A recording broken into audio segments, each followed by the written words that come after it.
o teu sentimento como torcedor e não como profissional, a gente percebe, né, nas ruas, nos jogos, principalmente, que realmente essa esperança ela retomou. E claro, como grande profissional que você sabe, e que você não é simples. Mas, Uhum. assim, Eloy, o que eu vejo que vale a reflexão? É que nós no Brasil, às vezes, a gente esquece de fazer uma comparação com as outras escolas, com os outros países. E a gente olha muito para nós como se nós não tivéssemos adversários. Talvez num passado sim, mas hoje, com a globalização, o que a gente observa, eu agora na seleção há 1 ano e meio, é que o futebol no mundo evoluiu, mudou demais. Aquilo que antes era um privilégio de formação de talentos aqui, ele hoje, por conta, né, de que existe aprendizado, existe troca, existe essa globalização toda, a gente observa nas escolas sul-americanas já. Uhum. Quais os jogadores sul-americanos de seleções, das suas seleções, que jogam nas suas ligas? Raros, Uhum. poucos. Então isso aí já não. E antigamente, quem saía da América do Sul era muitos brasileiros, alguns argentinos e poucos raros uruguaios Uhum. hoje. Então, assim, o que a gente vem fazendo? É óbvio que concordo com você. Eu, como profissional, nem poderia pensar diferente. Eu acho que toda interrupção ela traz prejuízo. E o ciclo de Copa do Mundo da seleção brasileira foi uma sequência de interrupções. Então E não um pode. ciclo menor esse, porque Sim, a última Copa do Mundo não foi, né? É no meio do no meio ano. do ano, 6 meses, né, ficaram pelo caminho, mas a interrupção, eu acho que isso sim, né, talvez seja o maior motivo desse gap em que a gente ainda se encontra. A Você diz chegada, a quebra de comando, as três sem dúvida. quebras de Eu comando. não vou avaliar, não posso avaliar, não estava, mas eu não tenho dúvida nenhuma que o Fernando Diniz é um grande técnico, não tenho dúvida nenhuma que o Dorival idem. E o Ancelotti, claro, por toda a sua história, ele é uma unanimidade, né, a nível mundial. Mas eu me refiro como uma interrupção. Ela em clube, eu acho que a gente precisa aqui no futebol brasileiro ter um pouquinho mais de convicção, principalmente na hora da É mais escolha. grave uma interrupção em seleção do que em clube? Porque a Claro. metodologia de trabalho é diferente? E você não tem o tempo para fazer correção. A verdade é essa. Então, são menos jogos, um convívio menor. E aí que eu te falo por que da esperança, só para concluir. Porque o Ancelotti ele tem não só essa bagagem toda vencedora, multicampeão, mas ele tem um carisma, ele tem uma liderança sem ser imposta. Então isso faz com que você acelere alguns processos, principalmente no que diz respeito ao que ele repete em todas as entrevistas. A gente precisa construir aqui um bom ambiente. E por onde ele passou, ele conseguiu. A gente espera conseguir. Agora, a Copa do Mundo, ela é um torneio, né, gente? É um torneio. Ciclos espetaculares, como foram os do Tite, e que não levaram uma final por conta de um detalhe, de uma tomada de decisão, enfim. Espero que ano que vem esses detalhes todos estejam a nosso favor, devidamente estudados e preparados para ter uma margem de erro zero.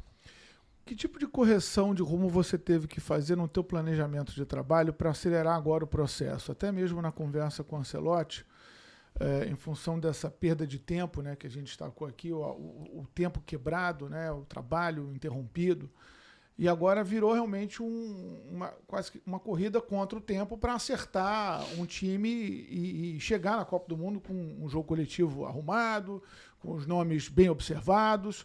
E a gente está falando de um treinador que, por mais que tenha toda a experiência do mundo, ser um dos mais vitoriosos do mundo, Em clube, né? em clube nunca viveu a experiência da rotina de um trabalho em seleção e é a primeira vez que trabalha no universo do futebol brasileiro, né, que tem todas as suas peculiaridades.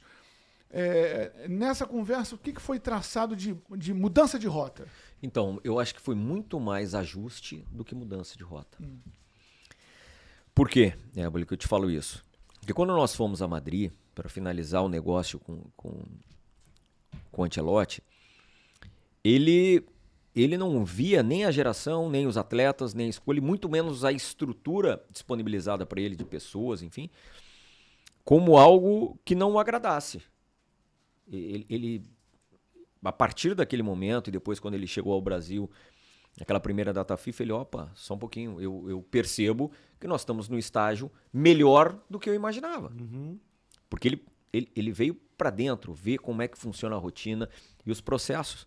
Tanto que ele também repete nas suas entrevistas que ele se surpreendeu muito positivamente com tudo que ele teve na CBF. É claro que tem os ajustes, as escolhas, as preferências, mas desde aquela primeira lista larga em que eu e o Juan estivemos lá, porém baseadas nas listas anteriores do Dorival e das observações, ele inseriu ali 4, 5, 6 atletas de sua preferência e depois foi ajustando. Eu acho que é isso. Mais importante de tudo, é que não é um partir do zero. Por mais que voltemos àquela discussão da interrupção, não é um partir do zero, porque nós falávamos aqui fora, né, de que todo cara grande, todo vencedor, ele é simples, né, por natureza. O processo com ele é muito mais simples. E no caso dele é a mesma coisa. Ele não teve a necessidade de dizer, olha, tudo errado, vou partir daqui. Não. Peraí, vamos lá, nós vamos fazer os ajustes aqui conforme a minha nova visão. Eu acho que essa é a maior vantagem. Não é uma mudança absurda de rota. São ajustes. Você, Rodrigo, assim, você pontuou, de certa maneira, assim, de uma forma indireta. E eu talvez agora vou ser mais direto.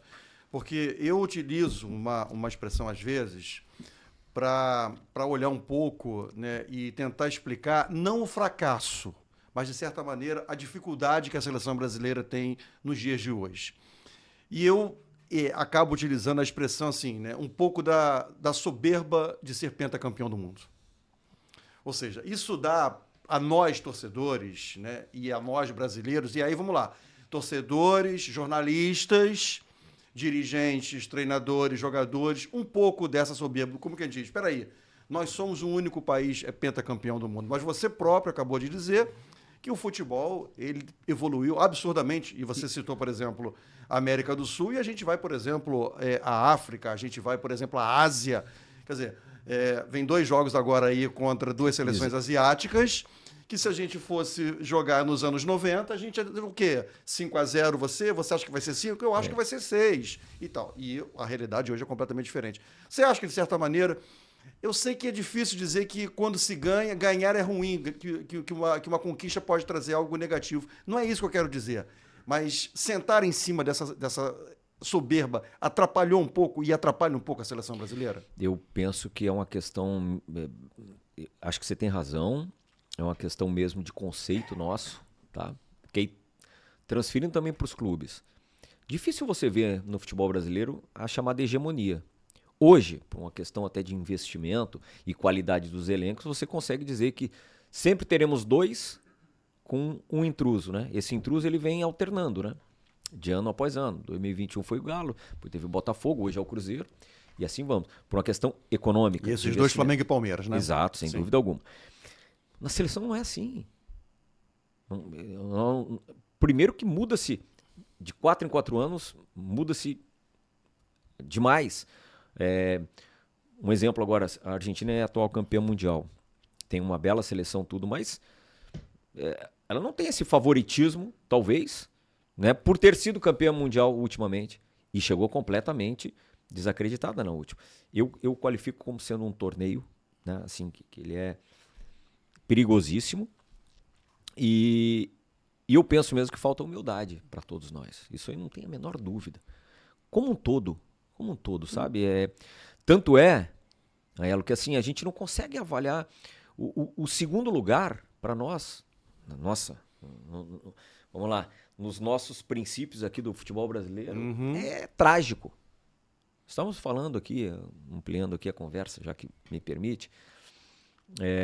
Ano passado mesmo o Atlético, que foi o clube último que eu trabalhei, ele foi em segundo lugar na Copa do Brasil, na Libertadores, chega num Campeonato Brasileiro lutando contra um rebaixamento. Quer dizer, você pode ampliar a discussão, calendário e tudo, mas como é que ficou qualificado o ano do Atlético? Péssimo. Decepção, fracasso.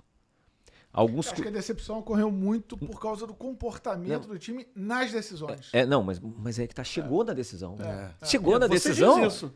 Você fala que só um vai ser campeão. Você defende muito essa ideia. Mas eu digo o seguinte, eu pergunto pra você hoje, um clube que sai fora de uma Copa, eu já ouvi dizer, não, às vezes é melhor ser eliminado na Copa, porque daí tem tempo pro brasileiro. Ou seja, o futebol aqui chegou de tal forma entre você ganha e tá tudo certo, e você não ganha, é uma questão realmente que às vezes é levada à questão de vida ou morte.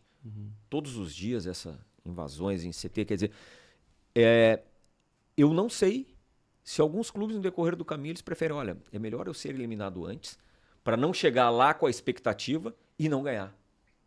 Então, voltando à seleção brasileira, desde 2002, onde o Brasil foi pentacampeão, todas as demais edições, o Brasil foi eliminado nas quartas.